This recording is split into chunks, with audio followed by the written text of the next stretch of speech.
In today's economy, every ad dollar counts. That's why performance marketers are turning to Rocked Ads to reach over 400 million active shoppers in the transaction moment when they're completing a purchase online.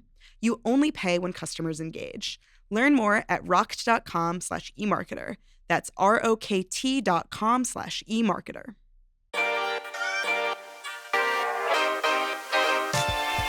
Hello, listeners. Today is Wednesday, May 7th. Welcome to Behind the Numbers, Reimagining Retail, an eMarketer podcast made possible by Rocked. This is the show where we talk about how retail collides with every part of our lives. I'm your host, Sara Lebow.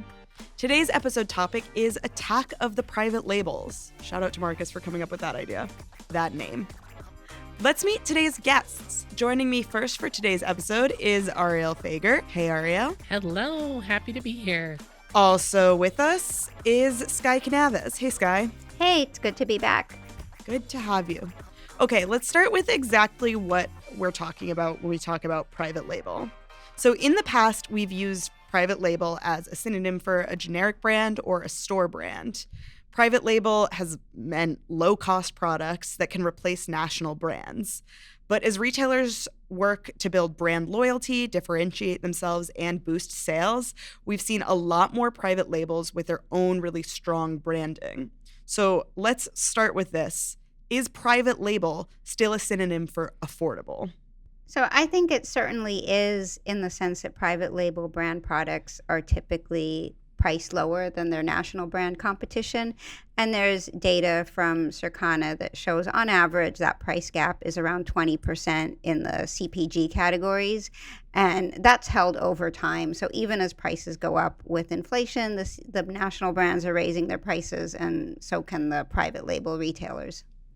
Yeah, I think this is especially true for pharmacy brands. Like, that's an area where I know if I go to Band-Aids and I look to the left of them, I'll find a cheaper, not name brand product. Other places, not so much, particularly like clothes or other CPG products. Private label can have higher end products. Yeah. According to data from Numerator, 65% of consumers associate private label with the phrase budget friendly. So I think the perception is there. Yeah. Even if maybe we're seeing prices maybe a little more similar to national brands, people still perceive them as being more affordable. At the same time, we are seeing some private brands that maybe aren't even getting perceived all the way as private label brands, because Target has so many private label brands. Some of them might not look like they are Target brands. They're not all called Target. Yeah, and I think a lot of that has to do with packaging and how they're presenting it. I think previously private label felt really much like a generic copy of the national brand, whereas they weren't spending money on marketing. Exactly. Now they have their own look, their own feel, and I think that's contributing a lot.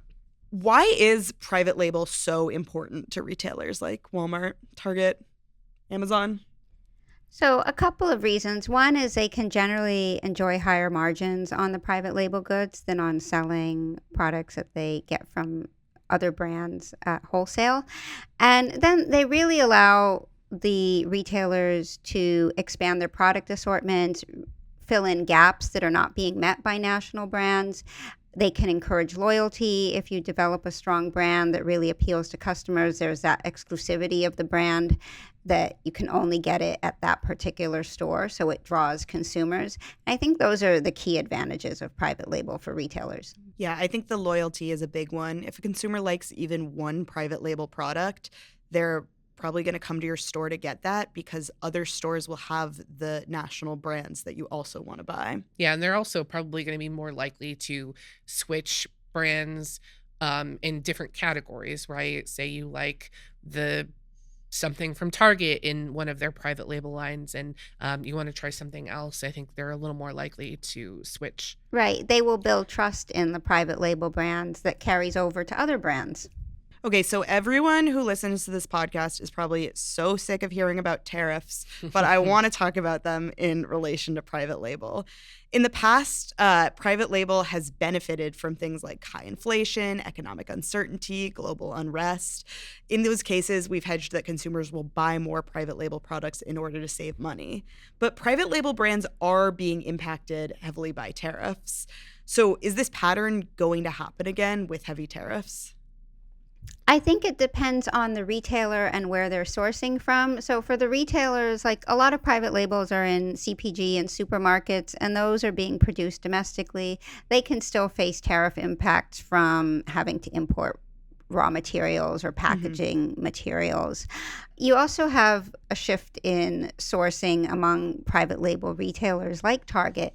So they spoke at their last investor presentation pretty in depth about how they've moved a lot of their private label manufacturing out of China and into other markets, into Latin America, for example. And while those countries may still be subject to tariffs, remains to be seen, it's not quite at the level of the tariffs on Chinese imports. Yeah, I think private labels maybe have a tiny bit more flexibility with their supply chain and maybe a slight bit more agility to be able to kind of adjust accordingly. So they might have a little bit of an advantage that way. But I do think that they're still going to be dealing with the same things that national brands are dealing with. Yeah, there is like the argument also that like a rising tide boosts all ships. That's usually a positive thing. But if everything is becoming more expensive, then even though private label brands will likely become more expensive, they'll still benefit because they'll still be like less expensive. Yeah, it's all kind of that relative price that's gonna matter. Yeah, and that's what we saw when we had high inflation in 2021 and 2022, is that private label brands really surged. Now, they had a little bit of drop off in growth at the height of the pandemic just because supply chains were so snarled, but then they came back so strong, and that's been sustained. So in 2024, according to the Private Label Manufacturers Association, private label grocery brand growth was 3.9% versus national brand growth at 1%. So that's not even keeping up with inflation for the national brands, while private label brands were booming in this time. Yeah, I definitely think of that era, 2020 to 2022, as like a huge time for private label brands. I think that's when we saw a lot of launches and a lot of branding on private label brands. We saw the packaging look more similar to national brand packaging. And now some of that packaging is starting to assert its own identity, where it's not Yes. even looking like a copy or a dupe, but it's becoming its own brand that consumers can look out for, that can catch consumer attention when it's a new brand. Yeah, absolutely. And I think thinking about tariffs, I mean, again, with the kind of context that, yes, private label brands are going to face the same challenges. I do wonder, I remember, during kind of 2020 and, when shelves were really empty, there was a lot of people trying new products because that's just what was left on shelves. They also were all sharing themselves trying new products on social media, Yeah. which has been huge for private label. Yeah, I'm just wondering. I mean, it's a little bit of conjecture, but I wonder if there's going to be a little bit something similar where people are a little more willing to go outside of their comfort zone to save a few bucks, or if something is out of stock. I mean, if things get more expensive, if we see product shortages, those are the kinds of things that make people willing to experiment with new brands. Yeah. So Yeah. it could be a high time for private labels. Is there a private label for everything? Is there any category that private label has struggled to penetrate? Oh, beauty is a big one. There still are not a lot of beauty brands created by retailers in the U.S. There's a bit, but there is potential. Like one of the biggest beauty brands in the U.K. is Number 7, which is from the Boots pharmacy. It actually became so big that after Boots and Walgreens merged, Do they sell that in they Walgreens spun it here? off. Well, first they spun off Boots as its own brand, maybe potentially to look at a sale of that brand as the bigger company had other issues. But it's also gone international and expanded internationally. So yeah, it's sold not only at Walgreens in the US, but at places like Target and Walmart, maybe even Amazon. And just this past weekend, I was watching TV, and a Number 7 ad popped up, and I was surprised to see like that kind of advertising for private label brand, because that's been very rare. But it does show how much a private label brand can expand, even in a category that's been considered resistant to private label. Yeah, I do feel like beauty is a really challenging area because you have a lot of brand loyalty there because people need to trust brands because they're putting it on their face. Yeah. But also you have really cheap dupe brands already like e.l.f. or NYX. So it's hard to undercut those, and it's hard to dupe better than the dupes have already duped. Dupe the dupes. Pet food's actually another area where there's kind of lower penetration, which I think makes sense. It's something that I think I would also assume. I think baby food is along similar lines where you want to trust the food that you're feeding to your pet, to your child, and maybe the trust just isn't there with private label brands. But I think there could be possibilities. Yeah, and I think that's changing a lot because in the beauty space, for example, I know I've bought dupes at Trader Joe of a certain sunscreen that was recommended on social media. And maybe because I trust Trader Joe's to begin with, I will trust that brand. And I'll also say that with pet food, we joined Costco as members finally because we realized our cost savings on pet food if we switched to the Kirkland brand would more than offset the Costco membership. Of course, it doesn't offset all the extra stuff that we buy when we go to Costco, but that's another story. Well, yeah, I'm talking about private labels like people don't have as much trust of them as national brands, but that's not necessarily true. I mean, people definitely trust big retailers. And when I think about what I buy private label, I'll buy ibuprofen or Advil private label 99.9% of the time. It's much cheaper.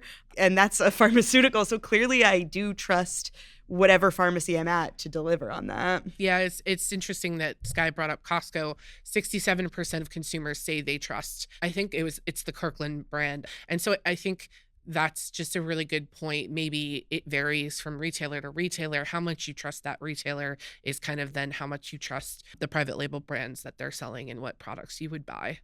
Okay, so I want to close out this episode with something we love doing on the podcast. Completely arbitrary awards. They're not completely arbitrary. We'll say unofficial. We came up with 5 awards for what we consider to be 5 interesting private label players. I'm going to deliver the awards, and we'll chat a little about why we assigned these awards. So let's start with our Niche Category Innovator. We gave the Niche Category Innovator Award to Good Little Garden by Target. Arielle, what is Good Little Garden? It's Good Little Garden is Target's, quote, first standalone floral-owned brand. I did not know that you would have the quote right there ready. I came prepared. So it's a private label flower brand, which I find kind of interesting. So I thought that the flowers that they have at the grocery store were sort of already generic private label. So this just puts branding on it? What's the difference? Yeah, I'm not entirely clear on that, so I don't know. But I definitely think that it is a little bit strange to think about the differences in flowers. Like, are they going to have a separate, section with the flowers they already carry? And what makes Target's branded flowers different? I think they're going to have to do some marketing work there to really make up for a category that's a very occasion-driven category too. But it makes sense that their Target is making itself known as a flower provider. That's not as a florist ahead of Mother's Day, which is the number 1 flower holiday? Yeah, so the timing is great for their marketing, and they're going to launch in-store activations or events around it, which I think is really critical to successful private label brand launches, getting people into stores, showcasing the private label in a unique and fun way that can appeal to more consumers. Next up, we have our vertical integrator. We're sort of using vertical integrator as a loose term here. This award goes to Loudmouth Barbecue by Ace Hardware. Sky, I'll leave it up to you to explain what this is. Sure. So it's kind of like the retailer's brand extension into a totally different category because your hardware store doesn't typically sell barbecue sauce, or they may, but it would be kind of like an accessory. So they decided to take this into their own hands rather than working with a vendor. They developed this in-house, and they gave it a fun name, Loudmouth, that has a bit of personality. I find one of my critiques of private label brands is that sometimes their names can be a little bland or hard to remember. and they've really launched these in stores kind of to capture barbecue season and interest in their products. And I think they also were doing in-store activations with like block parties where they're grilling and showcasing the sauces. So it's just a fun twist on what we usually think of private label brands having to fit into a retailer's core categories and going a little beyond that. Yeah, I mean, if you sell grills and you sell charcoal, then why wouldn't you sell barbecue sauce?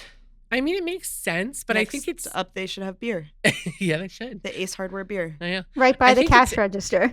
It's just such an interesting play. I mean, it obviously is a very different type of like you said, Sky, a very different private label play than like, Walmart adding something or Target adding something, because you're not necessarily going to Ace Hardware every week or even every month necessarily. You don't know the dads that I know. That's true. I mean, I'm not a dad, so I cannot speak to the dads. I do think it's just such a fun offering that it really kind of wins me over. Yeah.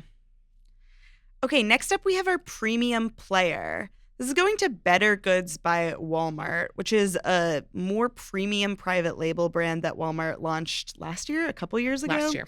In order to sort of fill out this like good, better, best kind of tier. Better Goods it grew really fast. Numerator data, it grew 200% in the 12 months ending December 31st, 2024, though take that with a caveat because it was introduced in April 2024. Yeah, it's impossible for it not to grow. So obviously it was going to grow, but it does currently, I think, hold a 20.6% household penetration rate. So I think it took off really fast.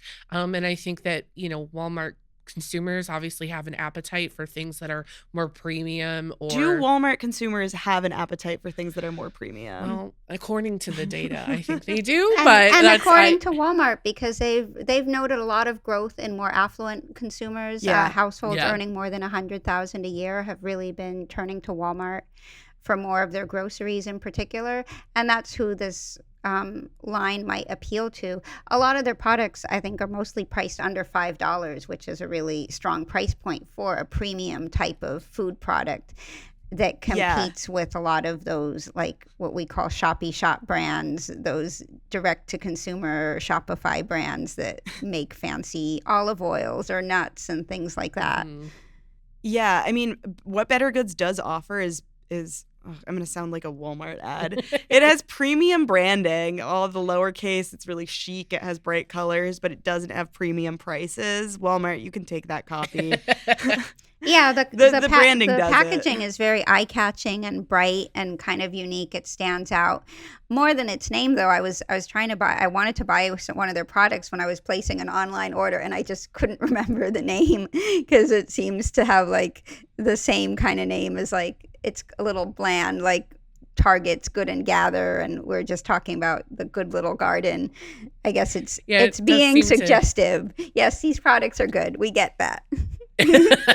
They're really trying to lay it on thick, but I guess it's working, so I don't know. Yeah, when I Google Better Goods, Walmart comes up first, but a bunch of other brands called Better Goods also come up. Okay. Next up we have our collaborating king. This goes to a product I've mentioned many times since the start of this podcast, Costco's Kirkland beer, which collaborated with Deschutes.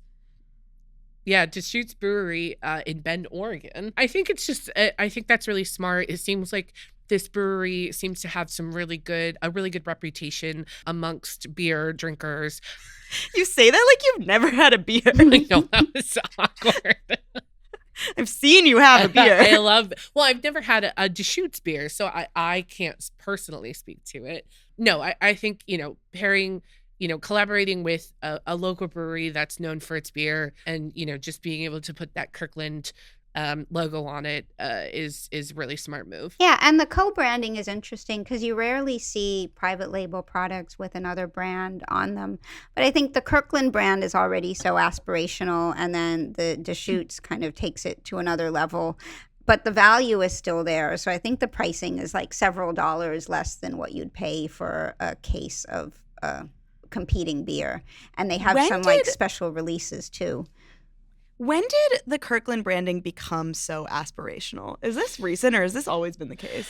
It's a good question. I feel like... Because when I was drinking Costco beer in college, it was like sort of quirky that we were doing. Like, we were like, this is our Kirkland beer. And people would be like, is that Kirkland beer? And now I feel like it's the product. A little more recent. Yeah. I think it's the past couple of years as their product selection and assortment has expanded and people come to know that there is real quality there. And Costco itself, I think, is kind of an aspirational retailer because it's the average incomes of its consumers are pretty high, like in the 120,000 range, and they tend to be college educated. To shop at Costco, you need to pay for the membership. You need to be able to buy things in bulk. So like paying ahead for your groceries and also have the space to store them. This is why I was drinking my Kirkland beer in college. There you go. I definitely was not paying for a Costco membership, and I don't know who was. Costco. Okay, next up is our Viral Social Award. This one goes to, I don't think anyone will be surprised by this, Trader Joe's. We can't really talk about private label without talking about Trader Joe's, which is its own like sort of vertically integrated private label company. I think that's what you would call it. They sell other products in Trader Joe's now, but not a ton. And, you know, Trader Joe's has a cult following. They're the social brand to beat. Yeah, I do think in this conversation when we were coming up with the awards, I think one of the reasons we decided on this was because of the tote bag craze, which I think is kind of hilarious. So this year, for the second time, Trader Joe's brought back these like mini tote bags. Mm-hmm. They're like $3. Everyone loves them. There were like crazy lines. And I think it's just a really interesting thing that Trader Joe's, which already, like we said, has like this kind of cult following, somehow like created this, you know, frenzy around a tote bag, which is not what you would think of when you would think of like a private label good, you know? Yeah, although the appeal of my Trader Joe's tote bag is how big it is. So I don't want the mini. These are I tiny, can fit everything in the big Trader Joe's tote. Yeah, this is just, I think, kind of one of those social media or TikTok trends that has really taken off. You know, Trader Joe's doesn't really do marketing or advertising, so it's kind of purely organic and it's like taken on a life of its own. They just encourage it by then producing more bags and releasing them and getting people to line up for them. They don't do advertising, but they definitely do branding. They definitely do packaging. They definitely do curated aesthetics. And that's what's working. I do think that Trader Joe's needs to make sure it stays ahead on viral social. I mean, we see like Walmart and other competitors definitely investing in having creators show up with their brands. Yeah. And all of the big retailers have existing brand fandoms online, people who go to their stores and can pick up the private label products, tell you what they're dupes of, review them, give them your quality assessments. So it's important for retailers to really tap into those existing audiences, the creators who are already making, you know, videos showing what's new at Trader Joe's this week, or come shopping with me at Aldi and have a look around. And people are watching those, so it would be a miss not to engage with those and use and work with them to kind of get the word out about their private label brands and new products. Williamsburg, Brooklyn is getting a Lidl. Is it pronounced Lidl or Little? I think it's Lidl. Is it Lidl? Yeah. We're getting one, and get ready for my come shopping with me at Lidl video coming whenever that actually happens. Okay, well, that is all we have time for today. Thank you for being here, Sky. Thanks for having me again. Thank you, Arielle. Thank you. Thank you to our listeners and to our team that edits the podcast. There are no substitutes for them. We'll be back next Wednesday with another episode of Reimagining Retail. And on Friday, join Marcus for another episode of the Behind the Numbers Show, an eMarketer podcast made possible by Rocked.